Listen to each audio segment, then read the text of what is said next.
Deixa a gente trabalhar, isso aí. Beijo, querido. Precisamos trabalhar. Precisamos trabalhar. Vem mais pra cá. Tô de mal com a Juliana. Não tá de mal nada. Aí, tá bom, né, gente? Eu fui procurar uma foto. A gente tem uma foto eu e você no meu celular. Nenhuma. Ah, no seu celular não.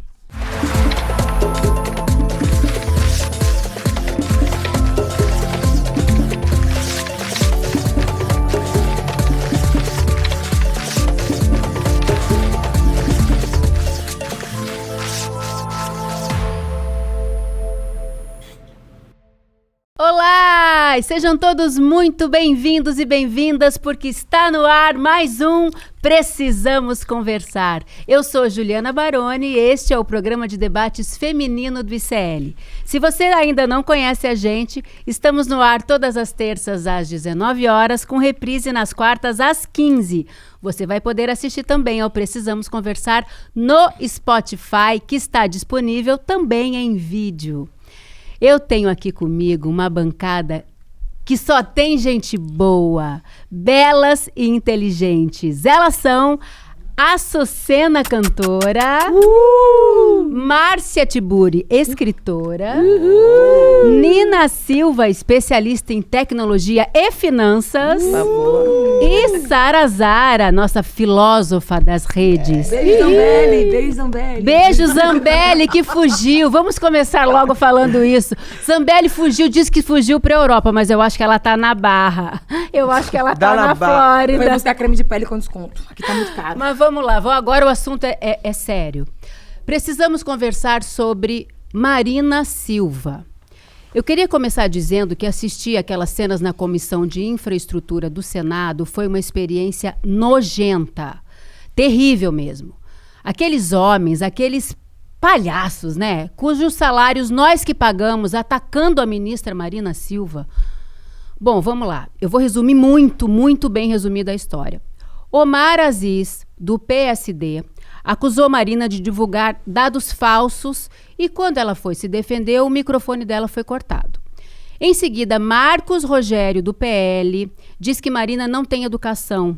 Ela diz que não é submissa e ele fala para ela se colocar no seu lugar. Plínio Valério, do PSDB, pede a palavra só para destratá-la, dizendo que não a respeita como ministra. Marina exigiu um pedido de desculpas e ninguém pediu desculpas para Marina. Ela, então, muito corajosa, se retirou da sessão. Bom, vamos falar daquela cena antes de falar das questões ambientais, tá? Propriamente ditas. Márcia Tiburi, violência de tudo quanto é jeito, né? E acho que a sociedade brasileira já entendeu, a repercussão foi tremenda diante dessa violência, e a sociedade, então, já entendeu que se trata de misoginia, de violência política de gênero, dois termos que começaram a fazer parte do nosso vocabulário, digamos, muito recentemente. Mas a parte que mais me interessa, diante dessa consciência pública, é entender a tecnologia política dos homens. Então, primeiro que eles não fariam isso com um homem, então eles fizeram isso com uma mulher porque ela é mulher, e ela não pode se defender diante da misoginia sofrida, porque não existe nenhuma lei antimisógina, não existe nenhuma lei que criminalize a misoginia, então a misoginia corre solta, né? E aí, eles usam essa tecnologia política que implica o discurso agressivo, grotesco, esse discurso que coloca a outra pessoa numa posição humilhada. Eles tentaram humilhar a Marina por diversos caminhos.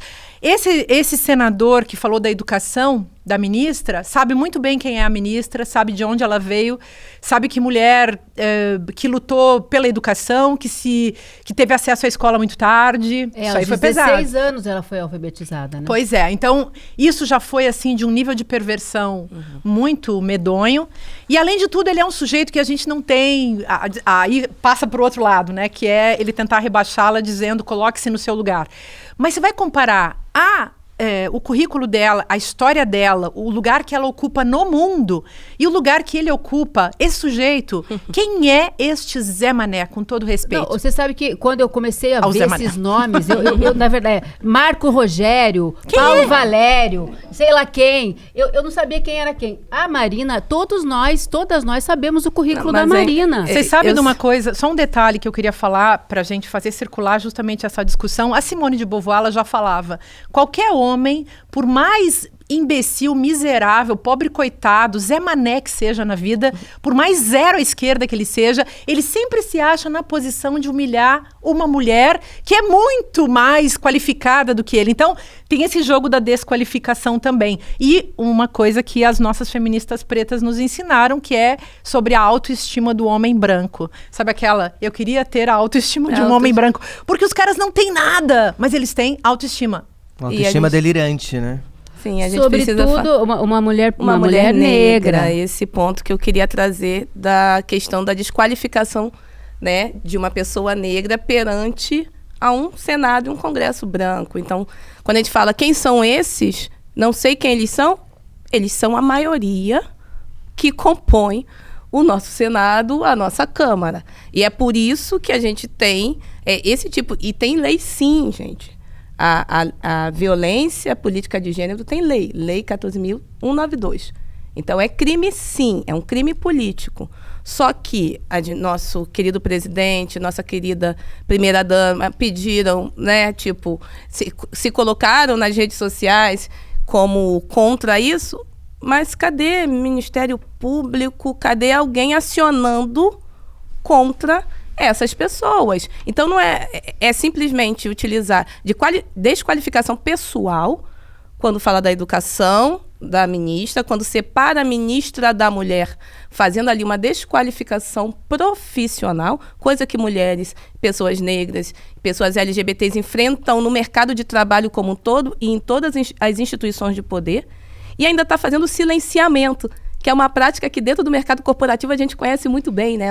Quando uma mulher está ali a falar, a colocar as suas ideias, a colocar a sua expertise, e aí simplesmente é silenciada. E nada mais estranho do que acontecer isso numa época em que Carla Zambelli, ela é julgada, condenada pelo STF há 10 anos, há 20 dias atrás, e consegue sair do país. Então, também há mulheres e mulheres no nosso país, né? Há mulheres e mulheres no tratamento. Eu acho que dificilmente nós teríamos uma Marina Silva. Se tivesse alguma vírgula no currículo dela, ela não teria voltado para o governo depois de 15 anos de afastada. Se tivesse uma manchinha... Isso é muito importante você falar, porque uma mulher, principalmente, sobretudo uma mulher negra, não tem o direito de errar, né? Não tem o direito de errar e é mesmo desqualificada e acham que só a gente também não concorda com ele, só isso tá bom.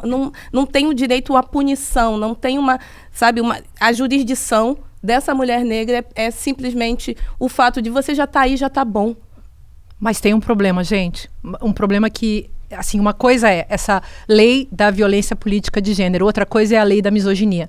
Ali, não sei se ela vai conseguir se defender através dessa lei da violência política de gênero. Por isso que eu fico falando e estou militando muito pela criminalização da misoginia. Porque ali é uma questão cultural. O que apareceu para nós foi uma questão cultural, instrumentalizada por esses senadores que sabiam muito bem o que estavam fazendo. Inclusive, eu queria levantar também esse senador cujo nome eu esqueci, que é o enforcador da Marina. O sujeito que disse que queria... Valério. Esse borra-botas. Esse sujeito.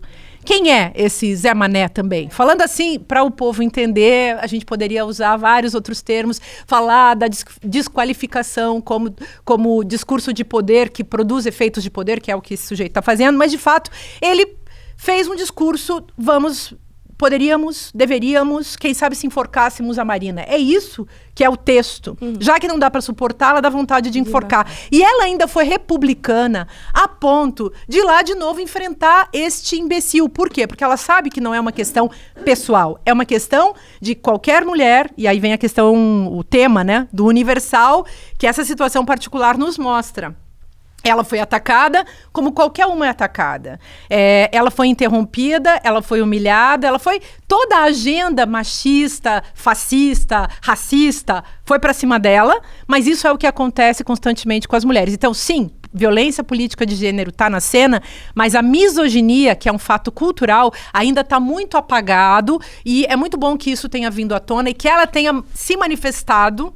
E esse é um ponto também que eu não posso deixar de falar. A Marina, gente, só criou essa situação toda de defesa dela por parte do público porque ela sozinha, atacada por vários homens covardes, foi capaz de dizer: eu não sou uma mulher submissa. E aí, as mulheres se identificaram. Extraordinário. E a única pessoa que saiu em defesa no momento era uma mulher, Elisiane Gama. Que foi silenciada também. Ô, Sara, o tal do Marcos Rogério, você sabe que apareceu ali outro dia na internet, ele é legendário, né? Como diria Eduardo Moreira, cada enxadada uma minhoca.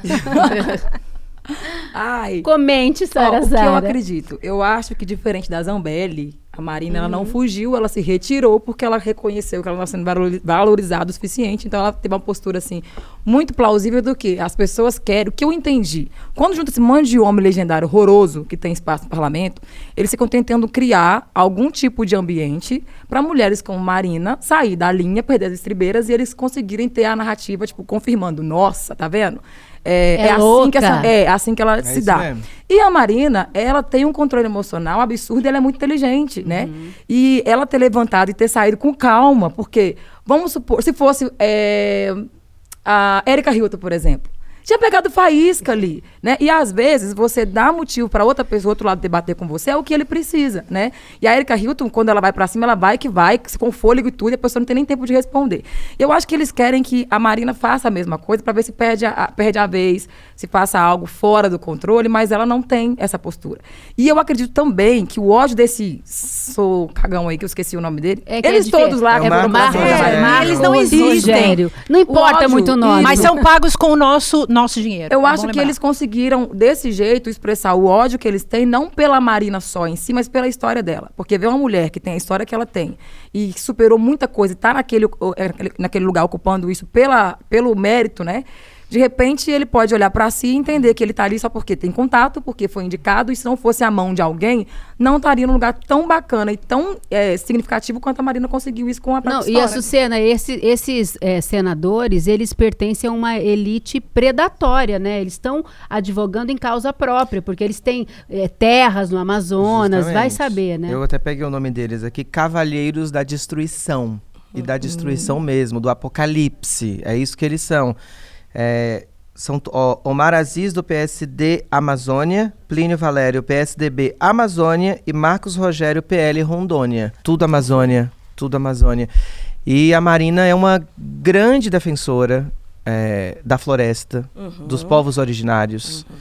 A Marina, ela tem uma história de luta pela Amazônia, pelo meio ambiente, que é o que muito bem disse a Márcia, né? Quem é esses Zé Manés na fila do pão, quando você está falando com uma ministra que tem uma trajetória de respeito sobre os temas os quais ela carrega nos ombros. Então, assim, eu acho que é insuportável para eles aceitarem que uma mulher daquela natureza tenha essa propriedade. E sobre também esse poder de limitá-los, de colocar uma fronteira, até aqui vocês vão, daqui vocês não passam, que é o que ela pode ainda com todas as lutas políticas que ela está tendo nesse governo. A gente está falando do Congresso mais conservador desde a redemocratização do Brasil. Então, assim, de fato, não me assusta o que a Marina passou ali, não me assusta por entender o Congresso que a gente está. Mas a gente tem que entender a contradição do governo, né? Quando eu falo da lei de política, né, contra a violência à mulher e não ser utilizada pelo nosso governo, né? A gente tem um governante, a gente tem secretarias pautadas em igualdade racial, pautadas em direitos humanos, com luz. O governo Lula trouxe luz a secretarias e ministérios voltados para o lugar, para a gente resgatar e combater as desigualdades sociais. A partir do momento que eu tenho um governo assim, eu preciso, sim, dentro do governo, se posicionar e lutar contra esse tipo de iniciativa, porque simplesmente estava sendo votada uma PL que passou e uma PL contra o país, contra a Amazônia. E quem tem a propriedade de defesa dessa PL é essa mulher negra, é a Marina Silva, é essa ministra. Justamente. Então, eles fazem propositalmente o silenciamento a ela, E ainda- fazem propositalmente... Não, em pleno ano da COP em pleno ano da 30, COP, e eu acho que vai se deram ser mal. pela primeira vez no Brasil, em novembro, em quer Belém dizer, do Pará. em Belém do... E se colocaram como aliados do governo. Mas a gente é aliado, ministra. Não, A gente- mas aí o que eles utilizam? Eles utilizam uma bancada, é uma bancada contra a Amazônia, é uma bancada a favor do agropredatório. Justamente. Então não é uma agenda, é uma agenda que dialoga poder e sabe quem são as pessoas que podem derrubar e vetar determinadas ideias e projetos políticos de manutenção do predatorismo, né? da devastação. É uma das nossas política matas. predatória, uma ação predatória, mas não podemos esquecer que esses caras fazem isso também porque eles gozam, eles se satisfazem e se realizam nesse lugar, e isso é da política dos homens. Os homens fazem política por narcisismo, por interesse e sem escrúpulos, ou seja, passam por cima de quem, passam as boiadas que eles querem, e é muito lastimável ver que homens claro, isso aí é o centrão, né, gente? Também é aquela grandíssima porcaria, essa desgraça política. Mas, ao mesmo tempo, estão aliados com o campo progressista, quer dizer, uma aliança absolutamente espúria, esquisita, e a gente tendo que engolir isso nesse nosso Ô, país. Márcia, eu não sei se tem alguma coisa a ver meu pensamento, mas tem hora que eu acho também que o ódio que eles sentem pela Marina tá muito pelo visual, porque a Marina é uma pessoa confortável e ela não tem nada em si, em questão de vaidade, que tenta agradar outro homem. E os homens estão acostumados que as mulheres vivam o tempo todo querendo chamar atenção e agradar eles, né? Aí chega a Marina, desde sempre, se mantendo firme e convicta no que ela acredita, passando beterraba no beiço no lugar de batom, né? Com a saia dela que não mostra nada de corpo, tipo, não tá tentando em momento nenhum, desde sempre, agradar os homens, porque a gente tem a mania de pelo menos precisar chegar com visual para conseguir o espaço depois, Aquele né? feminino de plástico, né? Isso, e ela nunca fez isso, nem agora, nem antigamente. Então, Ela acho é que isso representa autêntica. grande parte do ódio que eles sentem por ela também, eu acho. Eu acho, Ela é não sei. autêntica e tem um currículo, né, gente? Ela Ela tem foi agenda. deputada, Posso contar ela uma foi coisa? Projeto, senadora, agenda, ela foi isso. é a segunda Ela vez tem que ela é agenda. ministra. Ela é conhecida no mundo inteiro, né? Ela é uma das mulheres mais importantes e mais, assim, reconhecidas das 100 mais influentes do mundo, segundo a Time, essas coisas todas que entram na cena. Mas eu queria falar um pouco dessa coisa da perseguição às mulheres, porque eu acho que todas nós continuamos sendo tratadas como bruxas. E aí você falou desses signos do feminino que, na verdade, fazem uma espécie de camuflagem e protegem as mulheres, e é um território, assim, muito perigoso também, porque no lugar onde você se protege e você se manifesta como feminina, digamos, é onde você também você corre o risco de ser capturada. Então, tem esse jogo aí da caça. Eu fui uma vez sair de uma mesa, minha vida mudou depois disso. Eu saí de uma mesa, fui para uma entrevista, para resumir, fui numa entrevista, entraram os fascistas do MBL, eu saí na hora em que eu vi que era uma emboscada, os homens, nenhum deles tinha me avisado o que estava acontecendo, e quando eu fui surpreendida, eu fui embora. Minha vida virou um inferno no dia seguinte. Eu sofri campanhas de difamação que seguem até hoje. Até hoje eu sou processada pelo MBL. Constantemente eles fazem isso. E cada vez que eu dou uma entrevista e falo deles, eles vêm para cima de mim de novo. E eu acho que é uma coisa muito interessante isso. Certas mulheres, sobretudo certas mulheres, qualquer mulher, na verdade, que se manifeste, que tenha opinião própria, que não se submeta, que diga por caminhos retos, diretos ou indiretos, eu não sou uma mulher submissa, vai passar por esse tipo de perrengue. Virão essas hordas, esses caçadores de mulheres, que são aqueles que nos marcaram como bruxas, para tentar nos destruir. Então, nessas horas, a gente só tem um caminho, que é se juntar com as amigas, sabe? E conversar bastante. com as feministas. Mas, Conversar. ô Márcia, eu me lembro quando o João Willis, na época ele tinha mandato, convidou eu e minha banda pra gente fazer o hino nacional lá na Câmara. E eu lembro que foi eu e a Raquel, que era minha parceira de banda, e pra fila do cadastramento, pra entrar no...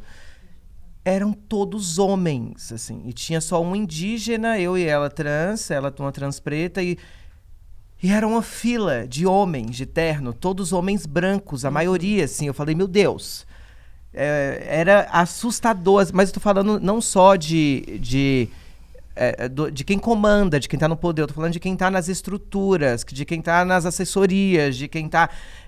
impressionante como Brasília tem um gênero e tem uma cor. E isso fica muito significativo, porque na mesma semana que a Marina Silva sofre isso, a ministra Vera Lúcia Santana, ministra substituta do Tribunal Superior Eleitoral, que é uma ministra negra, foi impedida de entrar num evento da Advocacia Geral da União, onde se falaria de ética, e ela ia ministrar, ia debater, uma debatedora, uma convidada, e uma ministra é impedida de entrar no próprio evento, o qual ela foi convidada por ela ser uma mulher negra. Ela era convidada de honra. A grande convidada. É o fim da picada. E aconteceu... Então, assim, é a estrutura que a gente mantém no poder. Então, mulheres, a gente precisa repensar muito em quem a gente vota, em quem de fato a gente... e como a gente se organiza. Claro. Porque, assim, senão nós vamos ser silenciadas, impedidas de entrar nos espaços de poder, os quais nos pertencem, aliás, inclusive. Vamos parafrasear o velho e bom Marx. Mulheres do mundo, univos! Mulheres do Brasil, univos! Nós estamos aqui para isso, porque esses homens não estão nem aí para a Amazônia, não, viu? Então, e vamos eles deixar não um salve. são... ninguém, perto da Marina, tá? A Marina é uma das maiores lideranças do mundo. Ela derrubou os níveis de desmatamento neste governo, que é muita coisa, tá? O fato é que a Marina tá isolada mesmo na bandeira ambiental, isso é muito perigoso. Então, força, Marina, nós estamos com você, tá? É isso. Bom, agora vamos ter que mudar de assunto, que já tá na hora, para um assunto mais leve. Desculpa o trocadilho péssimo, mas eu queria falar sobre magreza, tá? Na verdade, sobre a ditadura da magreza. De onde se começou a achar que o corpo bonito é o corpo magro? Às vezes até esquelético, né? Quando o assunto é perder peso, as pessoas fazem qualquer negócio, gente, arriscando a própria saúde, e é aí que eu quero chegar. Precisamos conversar sobre as canetas de emagrecimento. Chegou no Brasil o famoso Mounjaro, que é um parente novo do Ozempic, né? É um pouco mais tecnológico e muito mais caro. Não conhecia, você acredita? Nem eu. Então, eu fui pesquisar para o programa também. Quer dizer, eu não conhecia. Óbvio que minhas amigas já me falaram sobre Mounjaro, né? Mas a questão é o seguinte, vamos deixar claro, gente, que esse tipo de remédio é indicado para quem tem diabetes tipo 2 e obesidade, que é uma doença complexa. Não é para aquela pessoa que está com alguns quilinhos a mais na balança ou que se enxerga um pouco acima do peso, tá? Mas a pergunta é, por que um corpo acima do peso gera tanto incômodo, Açucena? Existe um padrão de beleza, né? E eu sempre lembro, né, que eu acho, por exemplo, a Gisele Bündchen, eu acho ela uma mulher muito bonita. O problema não é a Gisele Bündchen ser bonita, o problema é a beleza dela ser um padrão. Eu sempre costumo dizer isso.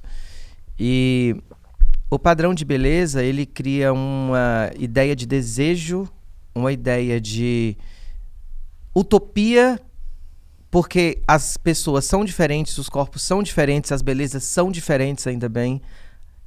E o padrão, ele cria um desejo de se alcançar um tipo de magreza, de beleza, de cabelo, de olhos. Só que as pessoas são diferentes. E a beleza do mundo é a diversidade. E, enfim, quem ganha com isso, Ju? Quem ganha com isso são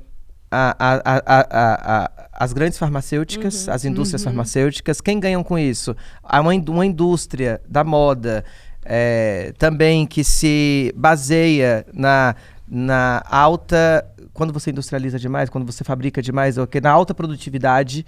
Então, a produção de lixo que vem disso é enorme, mas foda-se o planeta, foda-se o que a Marina Silva tá pregando e lutando por nós e pela Amazônia, porque isso não importa. Então, o padrão de beleza, ele prega sobre isso. Ele tá pouco se fudendo pra cabeça das mulheres, enfim, a gente tá buscando, às vezes, o inalcançável. E uma coisa que eu tenho pensado, até uma provocação para nós, que mesmo nós que temos uma tendência a desconstruir certos valores de padrão de beleza, somos extremamente bombardeadas e entramos em nossas contradições cotidianamente, independente do nível de construção e desconstrução e de crítica que temos a isso. Não, porque com certeza. vivemos em uma sociedade hiperimagética, hiperinformacional, que o tempo todo nos diz que o nosso corpo está errado. Quantas vezes eu não me olho no espelho e eu não duvido de uma certa beleza que existe em mim e às vezes eu não me acho bonita. Quantas mulheres não têm essa disforia, inclusive por causa dessa indústria farmacêutica, essa indústria da beleza, essa indústria da moda, que coloca apenas um tipo de beleza como o aceitável. O aceitável. Não, aquilo que. Aonde a meta. A meta, justamente. Aí vem o problema filosófico, né? Vambora. Vocês sabem que eu passei a vida sendo professora de filosofia e eu só fui para filosofia política porque eu passei a vida sendo professora de estética, né?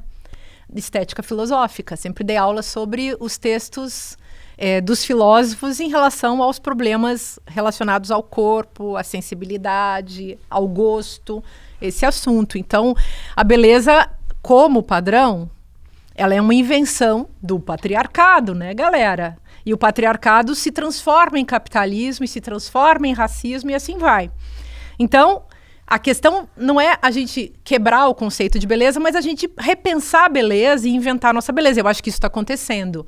Acho que todos os movimentos da democracia radical nas últimas décadas, o feminista, o LGBTQIA+, e tal, as mulheres trans ajudaram muito, as mulheres negras, as mulheres feministas, mesmo brancas, ajudaram muito a quebrar com a ideia de beleza como padrão, ou com um padrão que estabelece o que significa a fórmula áurea, né, dessa beleza. Mas você tem toda a razão ao falar dessa indústria estética, uma indústria que envolve uma medicina, que envolve uma farmácia. E eu acho legal a gente começar a falar em ditadura estética e direitos estéticos. É disso que, assim, acho que fica interessante. Eu mesma, hoje em dia, eu gosto de fazer essa brincadeira toda, né? A gente vem pra cá, se diverte, maquia, faz cabelo, bota roupa que não é da gente, é super divertido. Eu, na época que fazia o Saia Justa, achava isso insuportável, porque eu era uma menina muito revoltada com tudo e muito assim pensando, tá, mas o que eu tô achando que eu sou? Qualquer mulher que trabalha em qualquer empresa, em qualquer lugar da vida, ela tem que botar o uniforme da coisa e lá vai ela ser a mulher que se exige ali no emprego que ela tá tendo, né? Mas hoje em dia eu vivo isso de um jeito muito mais divertido e tem muito mais a ver, como eu estava falando antes, com o fato de que as mulheres trans ensinaram pra gente a usar esses elementos, digamos, do feminino de um jeito mais lúdico.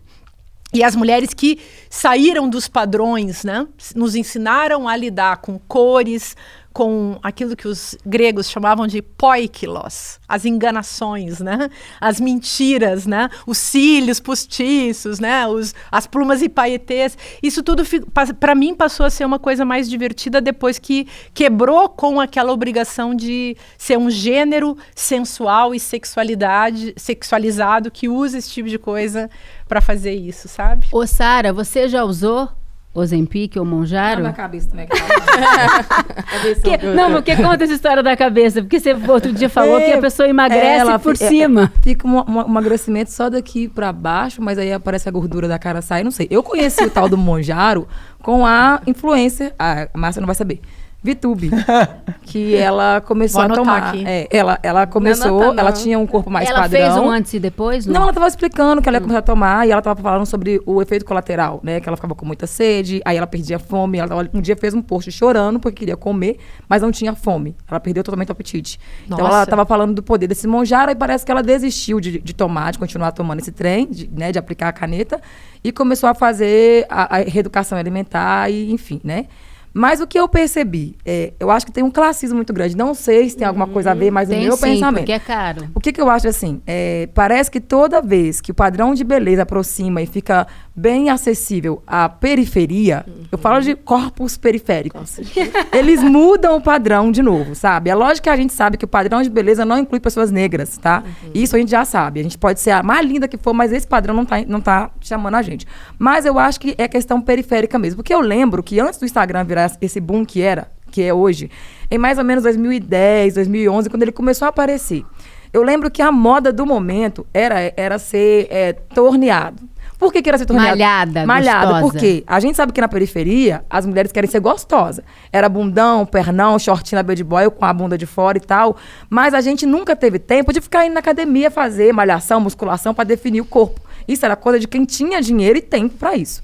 Aí, eu lembro que Anitta entrou nessa onda de ser torneada, Marquezine, uma galera em peso começou a ficar com mulheres torneadas na TV e no Instagram. Eu não sei que diabo que se deu, que parece que a primeira foi a Dandara Mariana, que é uma atriz negra que conseguiu arrumar tempo e começou a aparecer torneada. E pelo que eu entendi, começaram também a dizer que o corpo negro parece que ele tem mais facilidade, negócio de morfo, tudo forço, solofo. São as fibras também. Esse povo aí dos treinos de exercício que eu não faço, então eu não gosto. Que torneia rápido. Aí as meninas da comunidade começaram a pegar referência de Dandara Mariana e começou a ficar também. Então foi muito rápido o acesso pra gente, entendeu? Elas chegavam do trabalho, se matavam e ia fazer até academia no bairro, negócio. Rapidinho o pessoal mudou a estética. Aí já não era mais bonito ser torneado, era ser o seco osso, porque a gente sabe que na quebrada a gente não quer parecer só ficar nessa magreleza que tá vendendo hoje, né? As meninas que estão na comunidade, que ainda assim acreditam que tem que ter um corpo para agradar um cara, ela sabe que o cara quer pegar, não quer osso para chupar, que fala assim, gosta de ser cachorro, e quer ter perna, braço e tal. E aí essa beleza aí é uma beleza que não vai alcançar a periferia. Não vai, porque ninguém quer ser seco osso assim.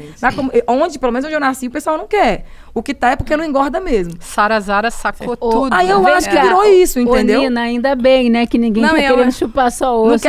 Não querem que a gente pareça com eles. Então, mudaram agora a linha de estética. Então, agora vai ser isso, que a gente não tá querendo essa beleza aí. Eu acho. E lembrando que esse Mondial, o Ozempic, não é um fenômeno apenas sobre os corpos de mulheres, mas é um fenômeno coletivo dessa busca por magreza, né? Então a gente vem de uma historicidade onde a moda ela vai mudando ao longo das décadas, dos séculos, e agora volta a extrema magreza para as passarelas, por exemplo. É um conjunto. Então a Sucena trouxe muito bem a questão da indústria farmacêutica, são 3,14 bilhões de reais que uma única fabricante, a fabricante do Ozempic, ganhou.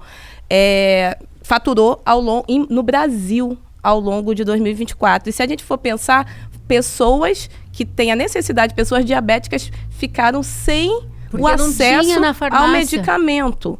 E aí, quanto maior a procura, né, a oferta, escassez de oferta, mais caro fica o produto. Então, você tem um Ozempic que vai de R$1.000 a R$1.400, e agora você tem o Mondial, que é o milagroso, para ficar ainda mais elitizado, que vai de R$1.400 a R$2.400 com fila de espera. Uau. E aí a Sara, ela traz a conexão perfeita, que é a questão do elitismo, classismo, de sairmos, né, dessa possibilidade de pessoas diversas também poderem ser inseridas no padrão de beleza ou terem as suas belezas reconhecidas. A partir do momento em que o nosso corpo é mais fibroso, por isso que a gente é mais mesomorfo e tal, tem todas essas linguagens, sim, da galera de rato de academia, mas antes de rato de academia, ciência também, né? E quando a gente vê que a gente consegue mais rapidamente o ganho de massa muscular, e aí fica esse corpo torneado, fica esse corpo, né, de uma gostosa que cabe dentro de um 38, vamos colocar assim, então isso não serve mais. A mesma coisa que quando nós entramos por cota nas universidades federais e daqui a pouco, né, 2 anos depois, não precisa mais de diploma. Por quê? Porque tem gente preta se formando, acessando o ensino. Aí agora a gente acessa o trainee das empresas corporativas. Agora o trainee não vale mais de nada, porque antes era só filhinho de papai branco que acessava o trainee. Então é a movimentação constante Sim. de nos manter à margem, de manter relações desiguais. Estratégias racistas. Que têm estratos, né? Tem um extrato racial, sim, porque o Brasil ele é pautado em raça primeiro para as suas desigualdades.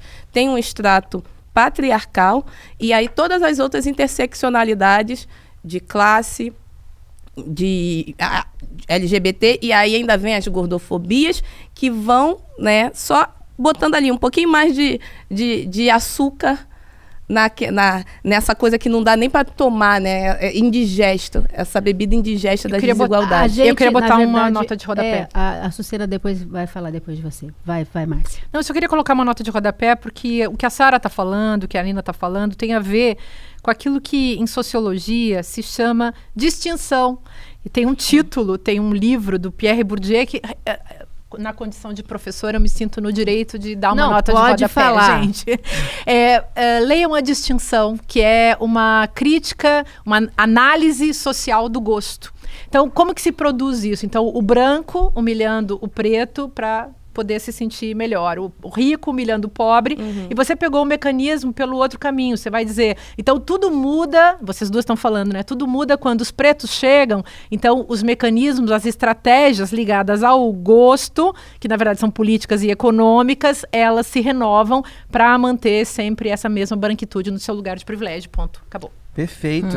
Não, e tem a ver até com o que eu queria colocar, pegando o gancho das meninas e o seu, que eu acho que tem muito a ver com essa instituição de padrão de beleza, que inclusive está voltando de forma predatória mesmo, é uma resposta aos avanços dos últimos anos dos movimentos sociais, que conseguiram popularizar certas ideias, certos conceitos na televisão, nas rádios, na internet, e eu vejo com 3 movimentos sociais organizados que vêm de muito tempo, mas que conseguiu se popularizar por causa da internet principalmente, e muito também por causa das cotas raciais, sociais. A gente vem de um período de um governo Lula que institucionalizou as cotas, e pessoas pretas, LGBTs, indígenas puderam entrar na universidade e puderam se organizar. Então o movimento feminista, o movimento negro, os movimentos LGBTs principalmente, que apregoam a liberdade comportamental também como um discurso político, enfrentaram o padrão de beleza. E isso, de fato, para quem é conservador, para a galera que é da moda, para a galera que é da estética, deu um tilt. Deu porque colocou em xeque muitas questões do padrão de beleza. E a gente percebeu que antes da pandemia, inclusive, houve... os comerciais mudaram, os comerciais de cerveja, gente. Quem que não lembra o que eram os comerciais de cerveja e como mudou o padrão? Mas ainda assim as passarelas começaram a ter pessoas gordas entrando nas passarelas, pessoas que eles chamavam de plus size. O que acontece? Com isso, a gente teve um retrocesso, agora pós-pandemia, enorme nas passarelas, nas campanhas publicitárias. Inclusive, as campanhas publicitárias não estão apoiando a população LGBT como apoiavam pré-pandemia. Não sei porquê. Claro, é isso, resposta aos avanços, o que a gente chama de reacionarismo. A gente fala onda reacionária, não. Os reacionários sempre estiveram aqui. Exato. Fomos nós que ascendemos.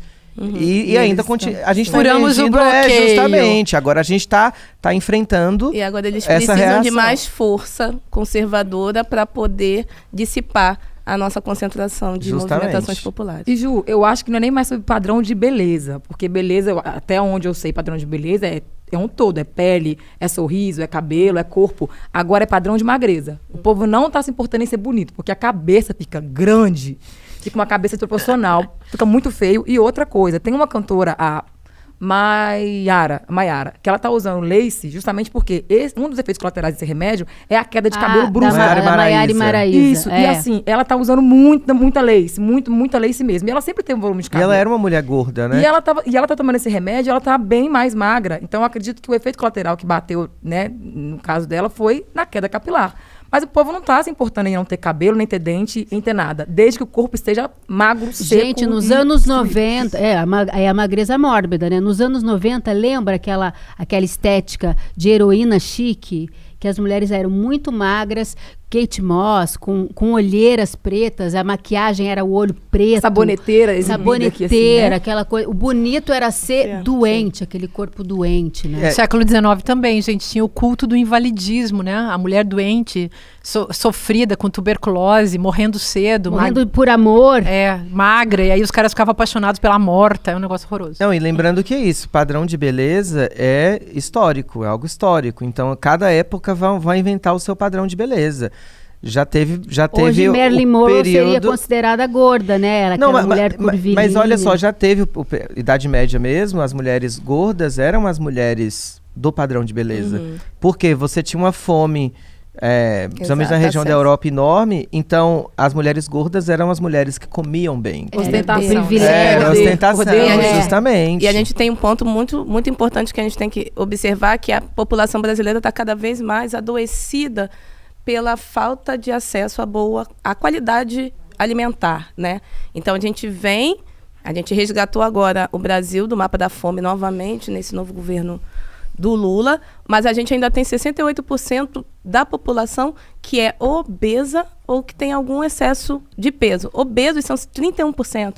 É muita gente se alimentando mal. Com alimentos, né? Ultraprocessados. E comendo plástico. Ultracalóricos, né? Porque sacia por mais tempo, sei lá, e sem nutriente nenhum. E colocando também, né, os nossos problemas, nossas demandas os nossos problemas em si no comer ou na bebida, enfim, nesse resgate do suprir de alguma maneira a falta.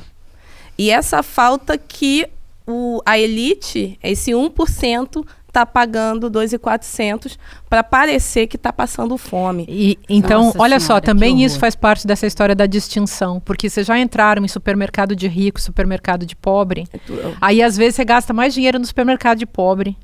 Porque, assim, o que se vende para os pobres, né, para os pobres entre aspas, é coisa de má qualidade. E não existe uma discussão, óbvio, né? Se esconde, inclusive, a reflexão possível em torno dessa indústria cultural da alimentação, que faz pessoas de uma determinada classe comerem determinadas coisas, enquanto que os ricos comem outras coisas. Então, é bom lembrar. Mas a agricultura familiar está aí para a gente aprender, né, gente? A comida sem agrotóxico, né? A gente lutar por um Brasil sem agrotóxicos. O pobre come pelo volume. A gente não pensa na qualidade, a gente pensa na quantidade. Então, tipo, eu não vou comprar um arroz orgânico que vai durar 5 dias, eu posso comprar um outro arroz que tem outra qualidade que vai durar 30. Porque eu penso no tanto que ele vai me servir, e não na minha saúde em si. A gente pensa para depois, né? A gente compra no saúde volume. Acaba vindo. Primeiro você tem que saciar, matar a sua fome, a saúde vem em segundo lugar. Então a gente não tem nem tempo de pensar na qualidade do produto. Eu preciso mudar de assunto, senão não dá tempo da gente. Porque agora é um assunto super importante também. A Sucena me lembrou outro dia sobre o mês de junho, que está começando agora, que é o mês do orgulho LGBTQIAPN+. Açucena, como é que a gente está nessa pauta? A gente tem o que comemorar? Eu acho que tem também o que comemorar. A gente está muito aquém do que a gente precisa conquistar de políticas públicas, políticas de dignidade. E, inclusive, eu estava pegando um avião com a Sara, e a Sara... Ai, muito ricas. Refletiu quando o comissário me chamou pelo meu nome, Açucena. Gente, eu fiquei emocionada, juro. E assim, porque muitas mulheres trans não têm essa... dignidade. Esse acesso à dignidade. A de ter o seu nome na sua identidade, nos seus documentos. Então, e é um processo muito difícil mesmo. E está cada vez mais difícil com essas últimas... notícias vindas dos Estados Unidos com o governo Trump, que chancela uma série de políticos conservadores no Brasil e no mundo, com retrocessos assim inimagináveis para a população LGBTQIAPN+, de forma geral, inclusive a população trans. Então acho que a gente tem que comemorar, porque eu estou aqui com vocês nessa bancada, inclusive por conta dos avanços que a gente conquistou nos últimos anos. Eu fiz parte de uma banda que fez um burburinho na cena. Nós somos as primeiras mulheres trans indicadas ao Grammy, a ganhar o prêmio da música brasileira. Isso é simbólico de uma geração que... Isso não foi minha geração que construiu. Foram gerações de mulheres trans e travestis e gays atrás. A gente está ainda... nessa fase de certas conquistas ínfimas que significam muito, não são ínfimas, são conquistas que significam muito para nós. E, enfim, mas a gente precisa conversar muito sobre as nossas demandas políticas, sobre o Brasil que a gente está, sobre o mundo que a gente quer, sobre as nossas filhas que virão, os nossos filhos, os nossos netos que virão. Então é por isso que a gente precisa discutir o que é o mês do orgulho. Por que é orgulho? Porque aquilo que era vergonha, aquilo que era mácula, aquilo que era mancha, aquilo que eu escondia dentro do armário. Com o armário não é legal. O armário, ele é sombrio, ele é gelado, ele é cheio de monstros. Um armário não é legal. E eu não desejo pra ninguém o armário, pro filho de ninguém, pra filha de ninguém. Por isso que a gente chama de orgulho, porque você dá arromba a porta do armário por dentro e sai lindamente e com muita beleza, com muito orgulho de ser quem se é. Então é sobre isso. O orgulho LGBTQIAPN+. Que lindo, que lindo. É também o mês da Parada de São Paulo, que é uma das maiores do mundo. Vai ser no dia 22 de junho, já já. A primeira Parada do Orgulho Gay do Brasil foi em 97 em São Paulo e reuniu mais ou menos 2.000 pessoas. Em 2009 passou a ser chamada Parada do Orgulho LGBT e em 2022 mais de 4 milhões foram para a Avenida Paulista. Eu estava outro dia conversando com amigas, todas cis, hétero e tal, e conversando sobre os nossos filhos, né? Muitas amigas já têm as filhas e filhos com gênero mais fluido, com liberdade de experimentar, de ficar com meninos, ficar com meninas. É muito mais liberdade, porque realmente se você nasce mulher, nasce homem, e você tem uma gama de possibilidades na vida, e se você não experimenta, se você não tem a vontade, a coragem de experimentar, como é que você vai se definir para sempre pelo olhar do outro? Porque a sociedade diz que você nasceu assim, você tá fadada a ser aquilo para o resto da vida. Eu acho que essa geração ela tá muito, muito mais livre, e eu acho que essas conquistas elas têm que ser comemoradas, né, Sara? Então, eu acho que antigamente vivia muito limitado nas coisas, né? Eu me descobri uma pessoa pan no susto, né? Porque até então eu achava que eu era hétero, aí depois... E pan significa o quê, Sara? Se lasca com todo mundo. Não, o pan é a pessoa que resumo ótimo. Porque eu só me lasquei, gente. Mas assim, é a pessoa que... acho que sinceramente ela gosta de alma, sabe? Independente do corpo que tiver, a alma dentro, se a gente gostou, se identificou, sabe? Teve o cruzamento de pensamentos ali e a gente se encara. Eu achava que eu era hétero porque eu sou filha de pastor, né? Então, o meu limite de gostar de alguém, conhecer outra pessoa nesse sentido afetivo, tinha que ser masculino. Eu aprendi que tinha que ser masculino. Quando eu vim morar em São Paulo e eu fiquei com uma moça a primeira vez, aí eu entendi que eu estava pecando. Eu estava pecando só sendo bi. Falei, não, tô pecando sendo bi. E aí, uma vez eu conheci uma mulher... Pecando sendo bi é ótimo. Eu conheci uma mulher e quando a gente foi pros finalmente, que eu descobri que ela era uma travesti. Aí eu falei, caralho, tripliquei meu pecado. Agora o negócio fudeu porque foi para um outro lugar e eu fiquei achando estranho. Mas aí eu gostei da pessoa. Além de eu gostar da experiência física, porque tinha peito, peru e tinha feminilidade no corpo só. Também tinha a questão da conexão, que a gente se conectou muito. Aí eu falei, cara, realmente eu gosto de pessoas. Não tem o que eu fazer. Ai, que ótimo isso. E aí, nossa, que libertador, pra mim né? foi muito bom. Chegar num momento em que... Aí eu pensei, bem, se for pecado ou não, porque uma coisa que eu aprendi, eu não vou pro inferno, e eu falo sempre com todo mundo que é desse negócio. Eu não vou pro inferno por ser uma pan. Eu vou se for uma pan ordinária. Se for uma pessoa pan que tira a paz do outro, que deseja mal pro outro, aí isso sim. Exatamente. Caso contrário, não tem inferno pra gênero. O capeta não liga pra essas coisas, não. Ele é o menos homofóbico possível, né? Mas assim, uma coisa que eu aprendi com essa questão, que eu acho que hoje a gente tem o poder de se impor mais, primeiro com a família, porque todo mundo fala, Sara, seu pai é pastor. Eu tenho dó dele porque ele é pastor, e ele sempre falava assim, ai, Deus me deu 2 genros e uma nora, porque são 2 meninas e um rapaz. Meu irmão, viado, Eu, toda coisada, e a minha irmã um peixe, né? Eu falei, não, vai chegar as duas, né? Os dois genros, só não sabe se como. Mas uma coisa que eu deixei bem clara até pra minha filha, né? Assim, a questão de assumir gay, assumir LGBT, eu acho que daqui uns 4, 5 anos, talvez, isso seja ultrapassado, né? Porque eu nunca falei com a minha família que eu sou pan. Eu falei, eu vou apresentar o meu amor. Eu não levei ninguém na minha casa, para meus pais, porque eu não amei alguém o suficiente ainda para levar. Mas aí, eles vão conhecer quem eu amo. Depende, se for homem vai ser meu marido. Se for, Deus abençoe, né? Assim, não, mas que se venha, for homem, que seja meu marido. Se for uma mulher quem trans, for, que seja uma mulher trans, mas que seja a pessoa que eu amar. E eles vão ter que entender isso ou não. Mas aí é uma escolha minha, né? E eu deixei bem claro para Ana Brisa que a escolha afetiva dela só compete a mim quando oferecer algum risco à integridade. E uma coisa que eu não vou aceitar nunca é alguma pessoa que se relaciona com a minha filha colocar ela em risco. Fora isso, o que ela resolver é por conta dela. Eu não quero que ela se assuma nada pra mim. Eu quero que ela seja responsável e feliz. Você quer que ela viva a vida dela, isso, né? Com liberdade. E eu acho que esse motivo de se orgulhar hoje é também comemorar esse poder, ter essa liberdade de também não ter que se assumir e não se sentir obrigada de ter que levantar a bandeira, porque a gente respirando já é uma bandeira ambulante, né? Então, acho que é muito sobre eu isso acho também. que assim, a gente vai evoluir de verdade quando a gente não precisar mais colocar tantas letras e tudo que existe será bem-vindo. Porque agora a gente ainda está no momento de ter que ser bastante didático e se identificar e levantar bandeiras, mas daqui a pouco, se Deus quiser, o mundo vai caminhar. E das agressões, né? Gente, eu preciso acreditar nisso. Eu quero acreditar. Vocês sabem que eu sou uma pessoa já mais velhinha que vocês, né? Então, eu me lembro que eu falava de pansexualidade lá na época do Café Filosófico, há mais de 20 anos atrás. Naquela época, era uma esquisitice falar disso, ninguém falava.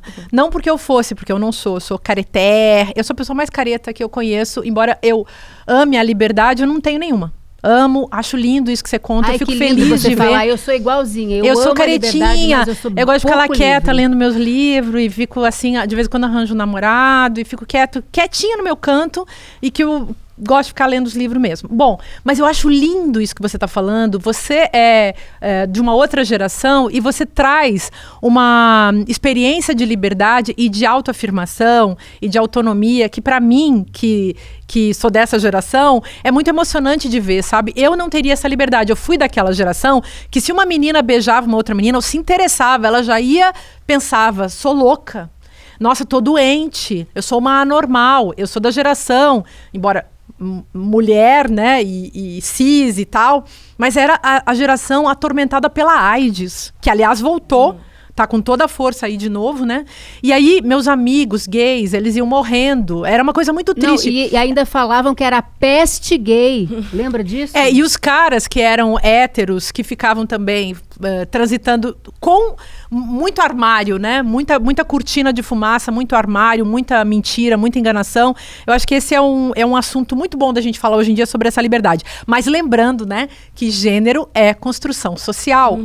E tem a ver também com construção de classe, com construção racial. Tudo isso precisa ser pensado junto, tudo isso é interseccional. Também, né? Ô, Nina, quer acrescentar alguma coisa no nosso debate? Não, se a gente realmente... Eu acho que nós estamos libertas, mesmo sendo héteras, não somos não estamos à mercê da heteronormatividade, que é achar que ser hétero ou ser cisgênero é o padrão de mundo, é o certo. É o certo e o que tudo deve ser seguido. E aí quando a gente olha para essa liberdade, mas principalmente quando a gente olha a sigla, que cresce cada vez mais, e que bom, porque as pessoas estão entendendo as suas individualidades, e que existe fenômenos sociais, como existe biologia. Ninguém fala de intersexo, por exemplo, mas quer falar com estranhamento em relação à transgeneridade. Mas a gente não aprende na escola sobre intersexo. E aí, pessoas intersexo são, né? É o quê? É o fenótipo? É a genitália? Isso não nos é colocado, porque o conhecimento, ele não nos é... Ele é muito caro, né? Então, ele não é democratizado. E aí, quando a gente vê uma população LGBT, 4 milhões na rua, batendo leque sim, porque a gente, né, que tem que fazer ventania, e mais do que isso, consumindo de uma maneira incrível, movimentando a economia do país de uma maneira muito muito positiva. A gente tem aí mais de 460 bilhões de reais que são movimentados na economia todo ano por pessoas LGBTs, as que saíram do armário, né?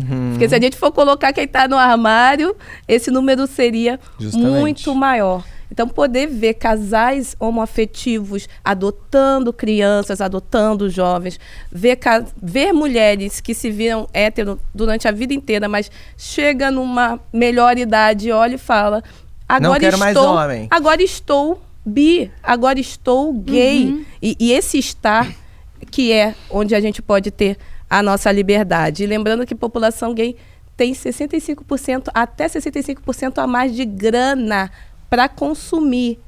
Então, o dito Pink Money... Tem o que, Nina?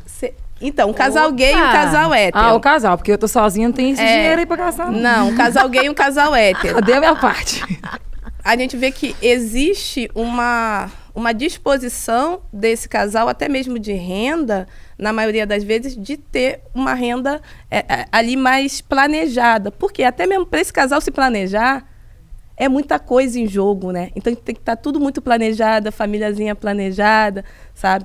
Então tem-se também esse lugar de que é mercado hoje e como que a gente utiliza esse mercado para benefícios da própria comunidade e não para benefícios do mercado que a gente conhece do sistema, que sempre colocou os grupos à margem.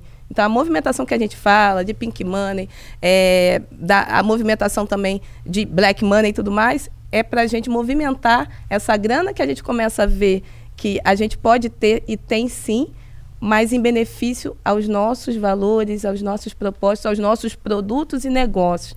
Então, a gente precisa de mais gente preta gay, mais gente preta trans, né, em todos os espaços. Gente, foi muito bom o nosso papo de hoje, nós vamos ter que encerrar. Eu quero aproveitar e falar para você, se você ainda não se inscreveu no nosso canal, no nosso link de WhatsApp, faça isso agora, tá? É icl.com.br/precisamos conversar.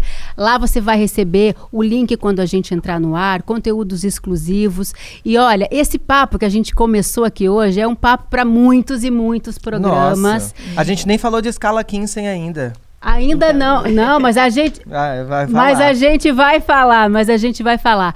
Mas eu queria que a Sucena, para comemorar esse mês de junho inteiro, que é o mês do orgulho LGBTQIAPN+, que ela cantasse uma música em comemoração a esse mês e contasse um pouco da história da música que você escolheu para cantar pra gente. É uma canção de um grande carioca, o Luiz Melodia, que fez essa canção para uma travesti preta que ele conheceu. E é uma canção que se tornou muito famosa na década de 70 no Brasil, chamada Pérola Negra, que é lindíssima. Olha só a mensagem. Eu acho que vou falar menos e vou fazer para a gente acabar louvando esse início, esse mês da colheita, esse mês da fartura, esse mês da alegria, que é junho. Vambora.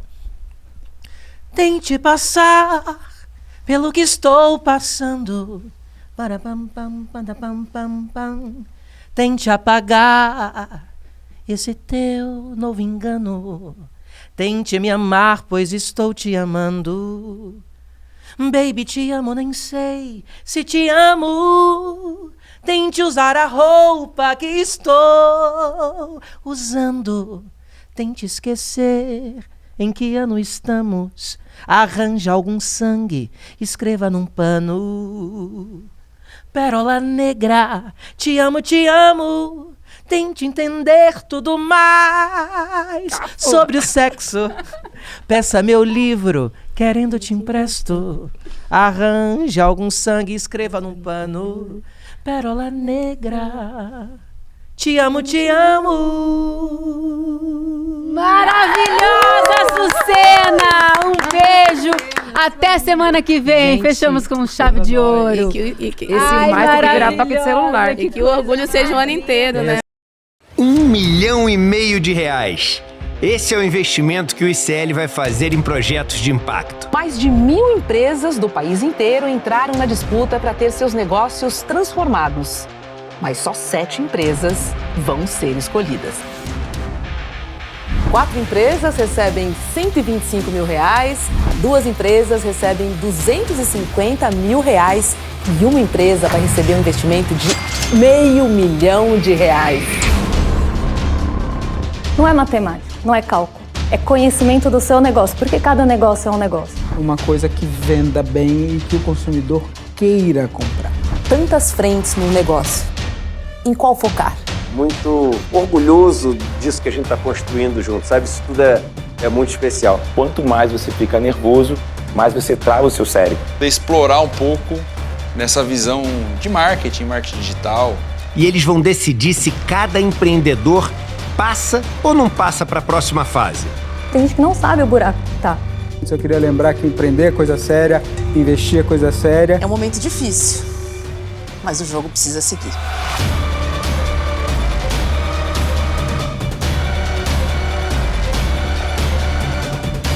Topa ou não topa negociar com a gente?